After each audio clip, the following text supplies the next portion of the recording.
In the sport's social justice system, subjects are debated by two separate yet equally important groups. The sack riders, who'll invest in any rhyme or reason to justify their fandom. I don't give a fuck. And the player haters, who'd persecute their own grandmother or even their unborn child if they offended them. Yes, they deserve to die, and I hope they burn in hell. These are their debates. No, I agree with you, Cole, completely on the Jimmy Butler point. Yeah, he's like, why am I the best dude on the team when I shouldn't be the best? Yeah, when I'm not the. He knew he was not the best player on the squad. He knew Karl Anthony Towns is a baller, which he is a baller. I'm never that big on Anthony Wiggins. I think Jimmy Butler's way better than Anthony Wiggins. I think Cleveland was great to trade Anthony Wiggins. That was the best thing. Yeah. I was one of those people like, oh, come on, it's Anthony Wiggins. He can jump high, but you've never seen him progress. No. You know what I mean? Like, he's not at the level where he went from 1 rebound a game to 2. All them hops and can't get no rebound. Yeah, he hasn't progressed. And one thing about being great in the NBA is that you have to be great every game. Mm-hmm. And Anthony Wiggins is great every now and then. You know what I mean? He'll be great for 3 games, whack for 2, great for 2 games, whack for 1. He's off and on. You look at the James Hardens, you look at the LeBrons, the Steph Currys, the KDs, you know what I mean? Even the Anthony Davises, all of them, they're great all the time. Yeah. When they have a 20-point game, you look at them like, damn, man, that's... You get 20 points? Yeah, it's like, whew, yeah. They must have got shut out or didn't play well. Yeah, you know what I mean? And then Wiggins get a 20-point game and you happy for your fantasy team. Imagine if James Harden got a 20-point game. People would be like, their last game they just played against the Thunder. Yeah. If he had 20 points, they would have been like, man, Paul George, shut him down. Yeah. You know what I mean? Like, yo, he scored 20 points. That is hard. That's hard enough. Not when you're one of the best players. Yeah. No, I scored 40 points. Yeah. Yeah, so, no, Wiggins to me is like... If Wiggins dropped 20, you'd be like, yo, all right, Wiggins, I see you. Good stuff. On my fantasy team, I'm happy you didn't get that 9 you got today. The thing about Wiggins is... Here's what Wiggins is. Wiggins is... he's, to me, like Harrison Barnes with a higher ceiling with a third of the work ethic. Because Harrison Barnes... better than Harrison Barnes. No, he's not. You don't think he's better than Harrison Barnes? Harrison Barnes plays defense. Yeah. Harrison Barnes is a better player right now. Wiggins is more talented. Wiggins has a higher ceiling than Barnes. Wait, all you guys think Harrison Barnes is better than Anthony Wiggins? Harrison Barnes plays... Absolutely. Harrison Barnes... Here. I'll tell you this. Fuck! Wait! Andrew Wiggins was it Anthony and Andrew, right? Andrew Wiggins. Andrew Wiggins is more talented than Harrison Barnes. Harrison. Wiggins. He's a better player every round. But you tell me Andrew Wiggins is a better defender than Harrison Barnes. I'll take Harrison Barnes' average of 15 points a game over Andrew Wiggins. You would take Harrison Barnes over Andrew? What? I know what I'm getting every game. What is going on here? I know what I'm getting every game. I know what you're going to get. Yep, every game. What type of GMs were y'all? Wait. Harrison Barnes, the person that Golden State was like, you know what? We got KD coming in. Let me get you out of here. They were fine getting him out of there without KD coming in. Probably. But then Dallas was like, you know what? Luka's balling better than you. He's a rookie. We don't need you. Let me get you out here to Sacramento. You know what I'm saying? What do you... Sacramento gave up too much. Here's what I'm saying. I'll give you this. But no. But that's why I'm not saying Harrison Barnes is garbage. Harrison Barnes is a good defender. He has great work ethic. But he doesn't have the ceiling of Andrew Wiggins. Andrew Wiggins has not even reached the ceiling, but where he's at. Andrew Wiggins plays better than him. Andrew Wiggins is just a better I'm not player. A Harrison Barnes fan. He could ask him. I'm a North Carolina fan, and I was pissed at Harrison Barnes from that day to this day. To the day that I first saw him played after all the hypeness on that aircraft carrier in San Diego, and I blamed it on the aircraft. I was like, you know what? The ground was slick. People were slipping. I don't know why the fuck they put a game on an aircraft carrier. Then that whole season, all I did was say, oh my God, this guy had the NBA body, everything else. I thought he was going to be great, but Harrison Barnes is who Harrison Barnes is.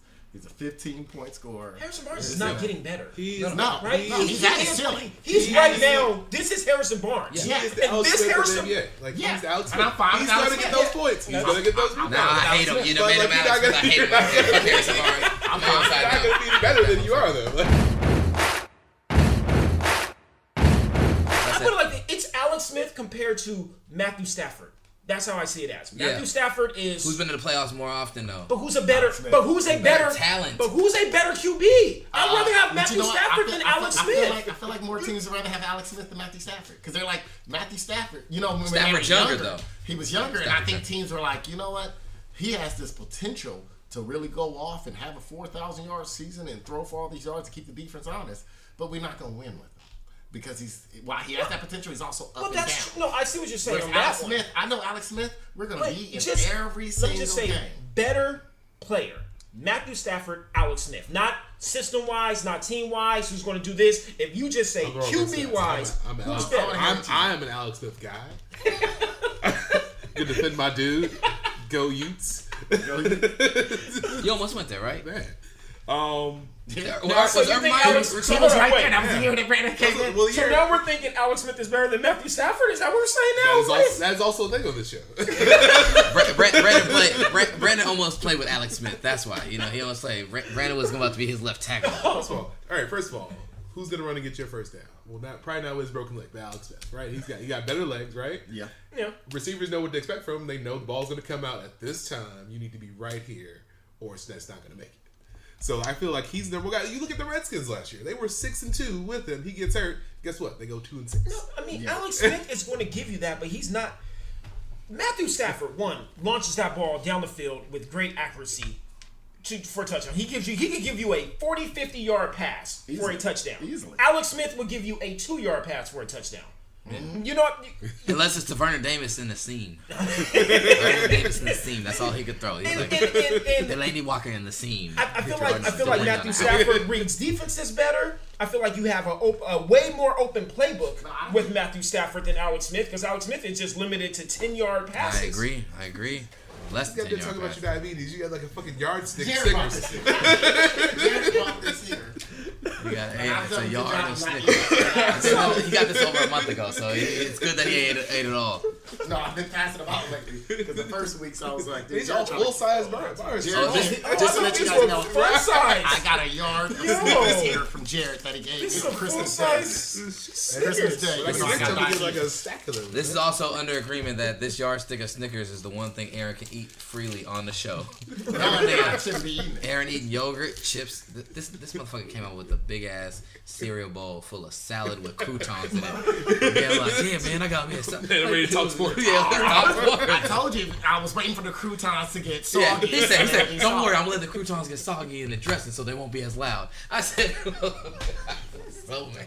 Right. So mad. And as much as we changed the podcast time, it was always lunchtime for Aaron. Yeah.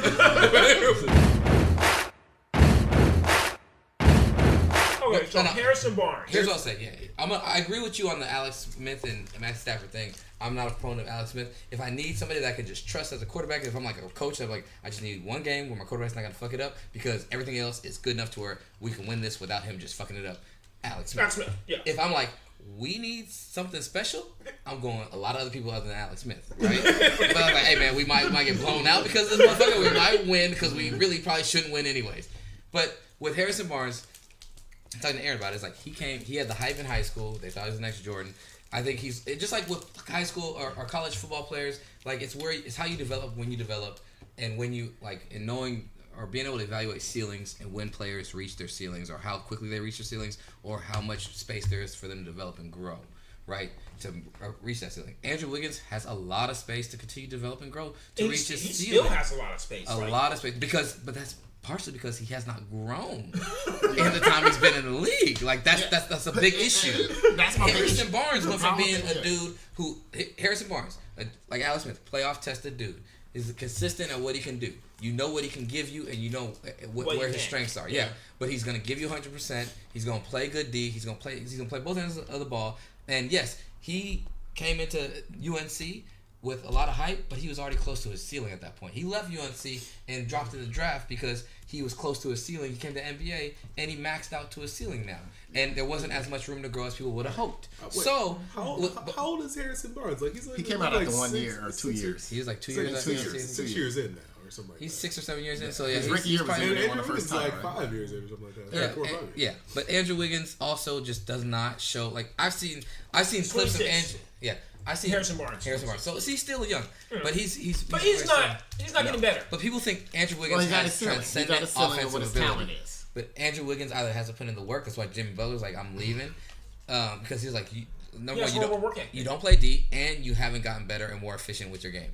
Yeah, no, and that's like, true. That's the problem. So like, I don't want a guy who I'm gonna be like, basically, there's how many players make it to the NBA that have God-given ability and super athletic ability. Everybody in the NBA does. How many other people have been as athletic as LeBron? The closest is like Andrew Wiggins. No. A lot of players have been as athletic as LeBron. By the way, LeBron they has the same points. Amount of points. Yeah, exactly. But LeBron has rare body control, has rare instincts, and rare just like recognition that make him superior and unique. There's other dudes who have been as athletic LeBron who could move as fast as him, as dunk as fast as him, but they maybe couldn't handle the ball like he can, or they couldn't see the court to make passes and be that technical with that coordination in their skill set. So like when you think about it, it's like I want the dude who I know is gonna be close to as athletic, maybe not quite as athletic, but knows his skill set, knows his ability, and works towards refining it and keeping it honed. Versus a guy who's like, well, I'm super athletic, I'm just going to depend on that. I'm going to fizzle out the league like Terrence Ross about to fizzle out the league. Yeah, that's how you picked him up. true. That's how you picked him up. That's why I said that. I didn't want to. I don't want next to. time I argue with y'all two motherfuckers about Justin Timberlake and Kim Kardashian. Just remember that. Oh, fuck that bitch. Potential has a shelf life that some people don't realize. The reason why I'll take Andrew Wiggins, one, if I'm a coach, if I see that he has growth and I know he could grow, I feel as if I can work on him so he could reach that potential. Yeah. If it's there, then you know it's there. Like everybody watches Andrew Wiggins, you can see it's like, yo, this dude could be raw. But then you look at him like he has no work ethic. He doesn't hustle down the field. He doesn't try to play defense. His you know what I defense mean? is bad. He's inconsistent. If he ain't gonna play defense, he better be scoring like James Harden. Yeah. And that's the thing. I seen him like, dude. He better be like Carmelo. Carmelo made a whole career no defense. But he can score. But he can score like unbelievable. Yeah, and he doesn't score that. He doesn't score consistently in that way to be like. But he can. He's fast. He jumps high. He has a quick step. The he can get to the. there. He can get to the basket. The he mentality is not. He could be like James Harden.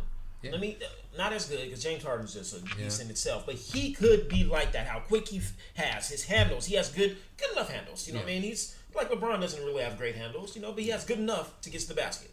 And way better than almost everyone else that size. Yeah, no, that's true. That's what sets him apart. Yeah, but it's not like LeBron is crossing people up. No, it's not. But you're not stealing it from him, and he can create for himself or other people off of it. He has great enough handles in order to be great. Yep, because Harrison Barnes can't dribble like that, but he's almost the same size as him. Is he? Yeah, he's 6'8". LeBron's fucking big. Way bigger. Yeah. But the fact that he's even bigger and still handles the ball that much better. Yeah, that's what makes him unique. Have you ever saw a person 6'8" in person? Like next to you, just like, yo, what's up? Yeah. Every time I see somebody that's 6'8", I'm like, these niggas are crossing people up on the court. Yeah. You know what I mean? Like, yo, I met Kobe before, and I was like, how are you so fucking tall and so good? Like, I'm 6 feet. I'm tripping over my own damn feet. You know what I mean? Like, my first step is slow as hell. I don't have handles like that. And I'm like, you're 6'7", 6'8", and you could just like, you got wiggles. You could move off it, right? How is that possible? That should not be. That should not be possible. Yeah. That should not be possible. That's Gronkowski out there crossing people up. Remember Gronkowski shouldn't be crossing people up. Okay. Remember we were working. For real. Well, no, I saw LeBron when he hugged Joe Thomas, the tackle that just retired from the Browns last year. Yeah, he was bigger. And LeBron, like obviously Joe Thomas was probably losing a little bit of weight at that point, but LeBron was bigger than him, like taller than him, and just like the shoulders, the frame. I was like, LeBron could be like an offensive tackle, like at 320 pounds. What I realized is football players are not as big as we think they are. They're not as tall, but I mean they're solid and stuff, but they're definitely not as tall, and not just big like wide neither. Like they're muscular. You're hitting people, but they're like I seen LeBron give a Cam Newton a hug. Cam Newton looked like a little child next to him, and Cam Newton on the field looks huge. He looks like he's bigger than everybody. He looks like a man beast out there. But I think that just show how big LeBron is. Yeah, right. It's just LeBron. I know. Everybody else is lanky. Lanky. No, but basketball players are big big guys, man. They're tall guys. And they're big. Like LaMarcus Aldridge, huge as Marcus hell. Aldridge got some width. There's a few You know of what I them with mean? some Like width. big as hell. Marcus Gasol, big as hell. You know, Draymond Green's not a small guy. I thought Draymond Green was pregnant his first year. This dude's kind of he just looks he's a normal looking dude. Like 10 to 12 big guys who are sturdy and strong versus a whole league full of like everybody. I mean, if you look at punters are solid. They're like 6'4", 6'5", 230, 250. I'm like, God damn, these punters. Like Miami, the U just signed a punter from Australia, and that dude looked like if I ever super tatted up. Put like this, if he doesn't make it out as a punter, he has a job being the leader of the white nationalist movement in Florida. He looks like he's always got a job at a strip He's always got a job. or bouncing at a strip club. You talking about the bounce, the punter from Miami? Yeah. He either bounce at a strip club or join or be the enforcer for a white nationalist group. I'm pretty sure that's the dude who raped Edward Norton in American History X. I thought he was one of the dudes from Banshee.